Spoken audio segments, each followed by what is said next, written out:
நிச்சயமா விஜய் அவரை இந்த 2 கட்சிகளும் ஜெயிக்க வைப்பாங்க. அவரு ஜெயிக்கிறது உறுதிதான் அப்படின்னு ஒரு பிரபலம் இப்ப வெளிப்படையா பேசியிருக்காங்க. தமிழக அரசியல் களம் 2026 சட்டமன்ற தேர்தலை நோக்கி அதிரடியா நகர்ந்து கொண்டிருக்கு. தமிழக வெற்றிக் கழகத்தோட தலைவர் விஜய் அவருடைய வெற்றி வாய்ப்பு குறித்து சமீபத்துல பேசின ஒரு பிரபலம், அதாவது விஜய் அவரை கண்டிப்பா திமுக அதிமுக கட்சி தான் ஜெயிக்க வைப்பாங்க. ஏன்னா அவங்க கையில ஒரு விஷயம் இருக்கு. அவங்க ஏதாவது தேர்தல் மேடைகள்ல கண்டிப்பா விஜய் அவர் மீதான விமர்சனத்தை வைப்பாங்க, தரம் தாழ்ந்த விமர்சனங்கள் எல்லாம் வைப்பாங்க.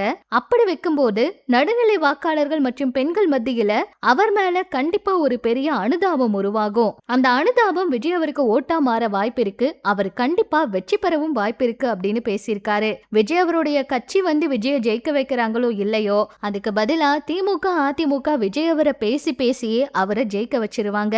அவருங்க விஜய் அவரை நோக்கி வீசுற ஒவ்வொரு கல்லும் அவருக்கு ஆதரவான ஓட்டா மாறும். விஜய் அவரை கத்துக்குட்டியாவோ அல்லது சினிமா நடிகராகவோ மட்டும் சுருக்கி பார்த்து அவங்க செய்யற ஏளனம் பொதுமக்கள் கிட்ட ஒரு இளைஞரை இப்படி துன்புறுத்துறாங்களே அப்படிங்கிற எண்ணத்தை ஏற்படுத்தும். கண்டிப்பா அவர் ஜெயிப்பாரு, இதுதான் நடக்கும், தேர்தல்ல நிறைய விஷயங்கள் மாறும் அப்படிங்கிற மாதிரி அவர் பேசியிருக்க விஷயங்கள் இப்ப சமூக வலைதளங்கள்ல வைரல் ஆயிருக்கு. இத பத்தி நீங்க என்ன நினைக்கிறீங்க அப்படிங்கிற உங்களோட கருத்துக்களையும் சொல்லுங்க.